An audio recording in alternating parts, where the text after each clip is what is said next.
Friend, divine institute की इस online class में आपका स्वागत है। मैं मोहम्मद चांद आज स्टार्ट करने जा रहा आव्यूह का जो है आव्यूह पर प्रारंभिक संक्रिया के द्वारा जो है कैसे उसका व्युत्क्रम ज्ञात करते हैं उसके ऊपर जो है हम पढ़ेंगे।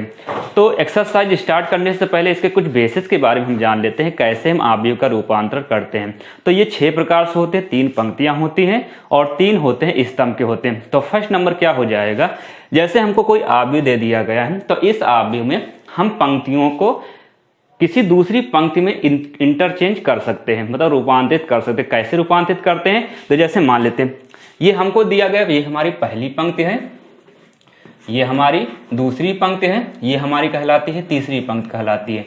उसके बाद ये हमारा होता है फर्स्ट कॉलम, इसको कहते हैं हम सेकंड कॉलम कहते हैं। और उसके बाद ये हमारा क्या हो जाएगा, थर्ड कॉलम हो जाएगा। यहाँ पर इसको पहली जो पंक्ति हमारी होती है इसको रिप्रेजेंट करते हैं, व्यक्त करते हैं R1 से, दूसरी वाली पंक्ति को R2 से, तीसरी वाली पंक्ति को R3 से, पहले स्तंभ को C1 से, दूसरे स्तंभ को C2 से, तीसरे वाले स्तंभ को C3 से जो है रिप्रेजेंट करते हैं। तो कैसे इनका इंटरचेंज होता है, जैसे कि मान लेते हैं फर्स्ट नंबर कि हमको R1 को R2 में इंटरचेंज करना है। तो इस प्रकार से जो है जब दोनों तरफ तीर लगी रहती हैं तो उसका मतलब होता है इंटरचेंज हो रहा है, रूपांतरित हो रहा है। तो लिखा कैसे जाएगा इसको, ये हमारी पहला वाला जो यहाँ पंक्ति होगी ये हमारी पहली पंक्ति है, ये हमारी चली जाएगी दूसरी वाली पंक्ति में और दूसरी वाली पंक्ति पहली वाली पंक्ति में चली जाएगी। जैसे -1 दूसरी पंक्ति है तो पहली पंक्ति में इसको लिखा जाएगा -1 और उसके बाद √3 और उसके बाद 1 और ये वाला कहाँ पर आ जाएगा, इनके पास आ जाएगा 1 2 और उसके बाद 1। और तीसरी वाली पंक्ति में हमने कोई भी चेंजिंग नहीं किया है तो ये एज इट इज ऐसे लिखा रहेगा 5 6 और उसके बाद 7। तो ये हमारी कहलाती है किसी पंक्ति का किसी पंक्ति में चेंज करना, रूपांतरित करना। उसके बाद इसी प्रकार स्तंभों को भी हम चेंज कर सकते हैं, पहले स्तंभ को दूसरे स्तंभ में लिख सकते हैं और उसके बाद दूसरे वाले स्तंभ को पहले वाले स्तंभ में लिखा जा सकता है। अब सेकंड नंबर क्या हो जाएगा यहाँ पर कि जैसे कोई आव्यूह हमको दे दिया गया, उस आव्यूह में हम किसी नंबर से मॉडिफाई कर सकते हैं। जैसे कि ये इसी को हम ले लेते हैं, यहाँ पर हमने यहाँ पर लिख दिया कि R1 या फिर हम लेते कॉलम को ले लेते हैं यहाँ पर इस बार जो है जैसे C1 उसके बाद टाइम्स 2 इसको बोलते हैं 1/, यहाँ पर 7 से क्या करने जा रहे हैं हम C1 में मल्टीप्लाई करने। इनका मतलब ये होता है कि जो हमारा पहला कॉलम दे दिया गया इस पहले वाले कॉलम में 1/7 से गुणा करके और कहाँ लिखा जाएगा, C1 में ही लिखा है, पहले ही वाला कॉलम में लिखा जाएगा।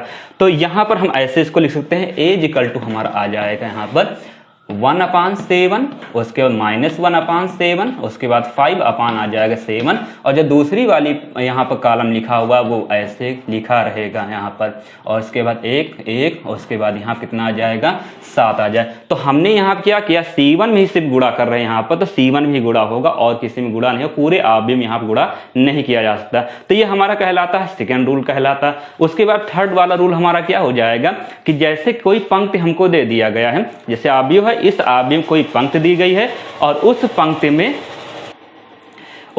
में हम क्या कर सकते हैं, इसी को जो है एग्जांपल लेकर हम बता रहे हैं इसी आव्यूह को।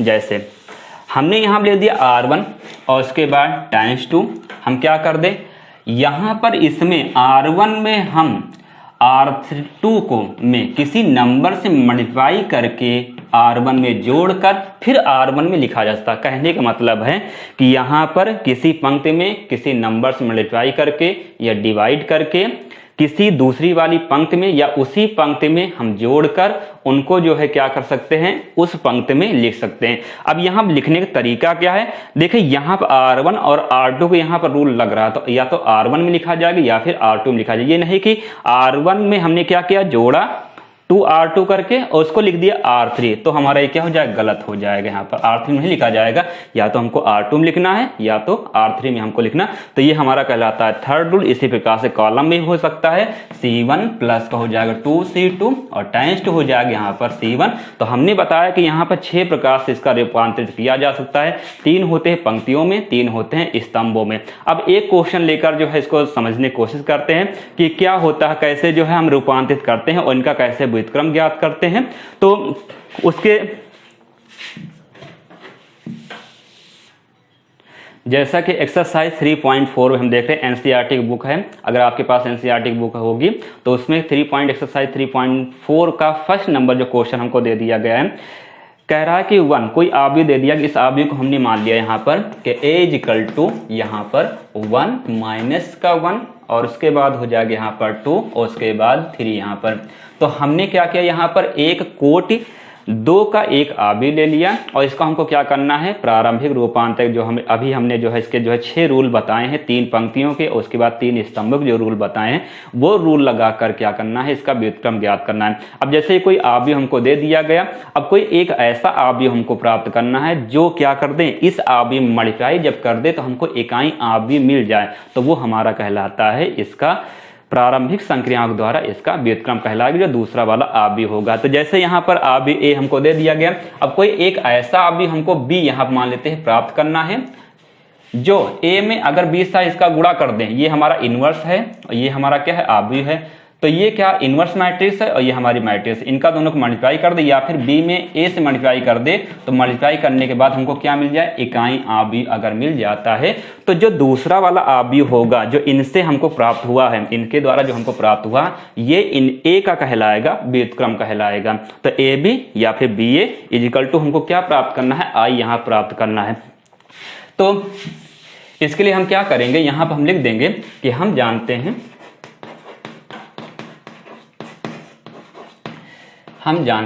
क्या चीज ये है यहाँ पर कि a इक्वल टू होता है आई ए।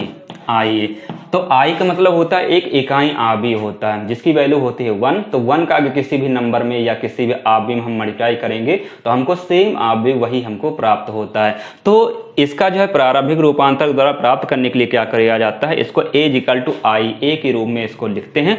आव्यूह a हमको क्या दे दिया गया यहाँ पर, ये हमको दे दिया 1 माइनस का 1 और उसके बाद 2, उसके बाद यहाँ पर 3 दे दिया गया। आई क्या यहाँ पर है हमारा इकाई आव्यूह। अब ये कोड 2 का यहाँ पर इकाई आव्यूह है तो हमको कोड 2 का ही इकाई आव्यूह यहाँ पर लिखना है, 1 0 0 उसके बाद 1 उसके बाद यहाँ क्या आ जाएगा, a आ जाएगा।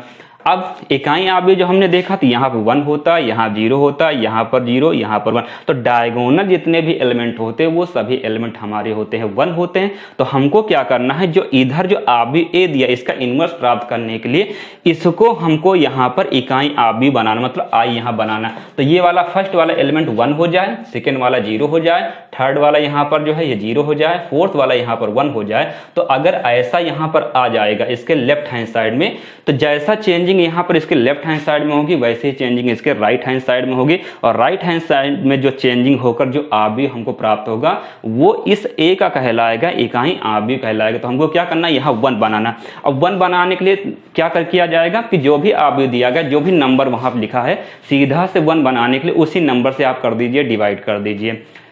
उसके बाद तो हम क्या करेंगे, यहाँ पर ये हमारे जैसे क्वेश्चन दे दिया तो यहाँ पर हमारे पास 1 यहाँ पर बना हुआ, नंबर में किसी से नंबर से डिवाइड करने की कोई जरूरत नहीं यहाँ पर। अब जब यहाँ 1 ऐसे यहाँ पर समझ लेते हैं, इस तरफ कोई एग्जांपल लेकर कि जैसे यहाँ लिखा 5 लिखा, यहाँ 4 लिखा, यहाँ 3 लिखा, यहाँ 2 लिखा हुआ है, तो हमको इसको इकाई आव्यूह बनाना है। तो यहाँ 1 बनाएंगे, यहाँ पर 1 बनाएंगे, तो हमको हमेशा डायगोनल चलना है। और इस अवयव का जो संगत अवयव है ये 3 है और इसका जो संगत अवयव कौन है, ये 4 है। तो जो यहाँ 3 है और उसके बाद 4 है, तो ये वाला जो नंबर है इसको 0 बनाने के लिए इसकी हेल्प यहाँ पे लेंगे और इसको 0 बनाने के लिए क्या करेंगे, हम इसकी हेल्प यहाँ पे लेंगे, तभी यहाँ पे 0 बन जाए। तो संगत अवयव हमेशा जुड़ते हैं या फिर घटते हैं। तो पहले क्या करेंगे, हम डायगोनल चलेंगे, फर्स्ट वाले एलिमेंट को 1 बनाएंगे, उसके बाद जो है उसके संगत जितने भी अवयव होंगे उनको 0 बना लेंगे, फिर डायगोनल इधर की तरफ चलेंगे, इनके पास आएंगे, इनको 1 बनाएंगे, उसके बाद इनके संगत जो भी अवयव होंगे उनको क्या कर लिया जाएगा, 0 बना लिया जाएगा। तो यहाँ तो हमारे पास ये 1 पहले से ही, यहाँ पर कोई भी जरूरत नहीं इसमें इसको किसी भी नंबर से डिवाइड करने के लिए। अब यहाँ पे इसको हमको 0 बनाना है। 0 बनाने के लिए क्या करेंगे, ये हमारी दूसरी पंक्ति है, ये हमारी R2 है, तो R2 हमको क्या करना है, 0 बनाना है। तो यहाँ पे इसका रूल हम लिखेंगे R2 टाइम्स 2 और उसके बाद लिखेंगे R2। और ये 0 बनाने के लिए देखिए यहाँ पर ये 0 तभी बनेगा जब इसके संगत अवयव कोई जो है यहाँ पर 2 होगा। तो संगत अवयव तो इसके 1 है यहाँ पर, और ये इसमें क्या कर दिया, 2 से अगर मल्टीप्लाई कर देते हैं, और ये 1 है कहाँ पर, R1 में। तो R1 में 2 से गुणा करके और इससे क्या कर दिया जाए, घटा दिया जाए, क्योंकि ये दोनों पॉजिटिव हैं। अगर साइन इनके सेम होंगे, चिन्ह इनके समान होंगे तो घटाया जाएगा, अगर चिन्ह इनके भिन्न भिन्न है तो वहां पर उनको जोड़ दिया जाएगा।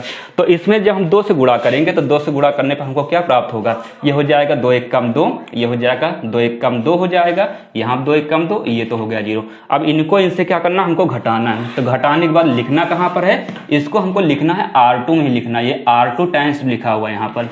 तो जो चेंजिंग यहाँ पर इसके लेफ्ट हैंड साइड में होंगे वही चेंजिंग इसके राइट हैंड साइड में भी होंगे। तो 2 में से 2 निकल जाएगा, यहाँ 0 बचेगा। और 3 में से घटाएंगे माइनस का 2 तो ये माइनस माइनस प्लस हो जाएगा, तो आ जाएगा यहाँ पर 5 आ जाएगा।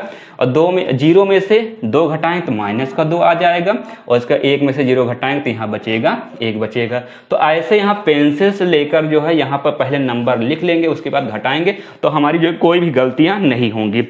अब उसके बाद ये R2 हो गया, बाकी जो है ऐसे लिखा रहने दीजिए, 1 माइनस का 1, उसके बाद 1, उसके बाद 0 हो जाएगा। तो इस साइड में इसको लिखे दे रहे हैं यहाँ पर। देखिए यहाँ पर हमारा फर्स्ट वाला कॉलम जो है ये कंप्लीट हो गया। अब सेकंड वाले कॉलम को भी ऐसे बनाना है। तो हमने क्या बताया, डायगोनल हमेशा हमको चलना है, पहले वाले एलिमेंट को 1 बनाना है, इसके संगत वाले अवयव जितने भी होंगे उनको 0 बना लेना। फिर इसके बाद डायगोनल आएंगे, यहाँ पर आएंगे, इसको पहले यहाँ पर 1 बनाएंगे, तभी यहाँ पर बाकी वाले जो है 0।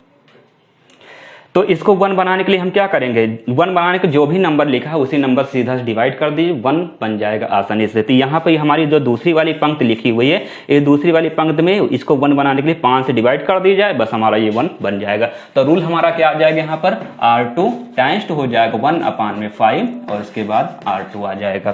तो ये आ गए हमारे पास 0 और इसके बाद यहाँ पर हो जाएगा 1।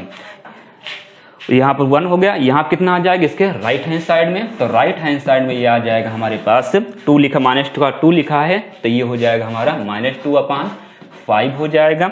और इसके बाद यहाँ पर 1 में हो जाएगा 5 और इसके बाद a। देखिए यहाँ जो a लिखा है इसको लिखने की कोई जरूरत है, जैसा लिखा वैसे लिखा रहने दीजिए। बाकी यहाँ पे जो है आव्यूह a के स्थान पे आव्यूह a रखा जाएगा, यहाँ पे इकाई आव्यूह के स्थान इकाई आव्यूह, यहाँ पे a ही रहने दीजिएगा। उसके बाद अब क्या हो गया, बाकी वाले एलिमेंट ऐसे लिख देते हैं। एक ही यहाँ पर रूल हमने लगाया है, 1 - 1 और उसके बाद 1 उसके बाद 0। तो ये देखिए यहाँ पर क्या हो गया, 3 एलिमेंट हमारे बन गए सेम। यहाँ पर जैसे इसमें 1 0 1 होता है वैसे यहाँ बन गया। अब इसको 0 बनाना, तो 0 बनाने के लिए ये किससे 0 बनेंगे, इनके संगत अवयव। तो देखिए ये दोनों लोग सेम है, कोई भी नंबर से मल्टीप्लाई करने की कोई जरूरत नहीं है। बस अगर इनको हम जोड़ देते हैं, पहली पंक्ति को दूसरी वाली पंक्ति से अगर हम जोड़ देते हैं तो ये हमारा 0 बन जाएगा। तो हम लिखेंगे अब किसमें 0 बनाना है, R1 में हमको 0 बनाना है। तो लिखेंगे हम R1 टाइम्स 2, R1 प्लस का हो जाएगा R2। देखिए क्या आ जाएगा, यहाँ पर 1 में 0 जोड़ेंगे 1, -1 में 1 जोड़ेंगे 0 बन गया। और इसके बाद अब राइट हैंड साइड में ऐसे ही कर लेते हैं, 1 में माइनस का 2/1 में हम -2/5 जोड़ेंगे, कितना आ जाएगा 5 कम 5, 5 में से 2 घटाएंगे तो आ जाएगा 3/5 आ जाएगा। 0 में 1/5 जोड़ेंगे तो 1/5 आ जाएगा। उसके बाद जो ऐसा है, अब देखिए R1 हमने चेंज किया है, R2 हमने कोई चेंजिंग नहीं किया है। तो R2 ऐसे लिखा रहेगा 0 1 -2/5 और इसके बाद 1/5। तो देखिए लेफ्ट हैंड साइड में जो आव्यूह हमारा a था वो इकाई आव्यूह बन चुका है। तो जो यहाँ पर i के प्लेस पे जो भी आव्यूह आएगा वही क्या हो जाएगा, यहाँ पर इसका इनवर्स आ जाएगा। मतलब a हम क्या लिख सकते हैं, a इनवर्स आ जाएगा यहाँ पर। देखिए ये हो गया हमारा इकाई आव्यूह i, ये आव्यूह हमारा आ गया और ये आ गया हमारा a। तो इस a को जब इधर लेकर आएंगे तो क्या हो जाएगा, इनवर्स आ जाएगा, a इनवर्स i और इक्वल टू आव्यूह। तो i तो हमारा इकाई आव्यूह है और इकाई आव्यूह की वैल्यू हमको मालूम है 1 होती है यहाँ पर। तो कितना बचेगा, a इनवर्स ही बचेगा। a इनवर्स इक्वल टू कितना आ जाएगा, ये हमारा जो, या फिर इसको डायरेक्ट ही लिख सकते हैं, a इनवर्स इक्वल टू आ जाएगा यहाँ पर 3/5, 1/5 माइनस का 2/5 और 1 में क्या हो जाएगा यहाँ पर 5। तो ये हो गया हमारा a का इनवर्स आ जाएगा। अब अपना आंसर जो है चेक करने के लिए क्या कर सकते हैं, इस आव्यूह a में जो a दे दिया गया है इसका मल्टीप्लाई करिए। अगर मल्टीप्लाई करने पर a का a इनवर्स में मल्टीप्लाई कर दिया जाए, अगर i आ जाए तो हमारा दिया गया जो आंसर हमारा जो आया हुआ यहाँ पर वो हमारा क्या हो जाएगा, सही हो जाएगा। तो इसी प्रकार से इसके दूसरा नंबर क्वेश्चन, उसके बाद तीसरा है, चौथा है, उसके बाद अब 5वां 6वां है, 7वां 8वां और 9 नंबर तक क्वेश्चन, जो भी क्वेश्चन यहाँ पर हैं। हाँ यहाँ पर जो है इसके दे दिए गए 14 नंबर तक क्वेश्चन जो है कोट 2 के ही आवृत्ति का क्वेश्चन दे दिए गए। जैसा क्वेश्चन हमने ये लगाया है वैसे ही इसको लगाया जाए, तो आगे वाले क्वेश्चन को लगाने का प्रयास करिएगा। अगर नहीं आता है कोई क्वेश्चन जो है कमेंट बॉक्स में हमको जो है कमेंट करिएगा, हम जो है इसके अगले पार्ट में जो है इसके क्वेश्चन को बताएंगे। आज के लिए सिर्फ इतना ही है, धन्यवाद।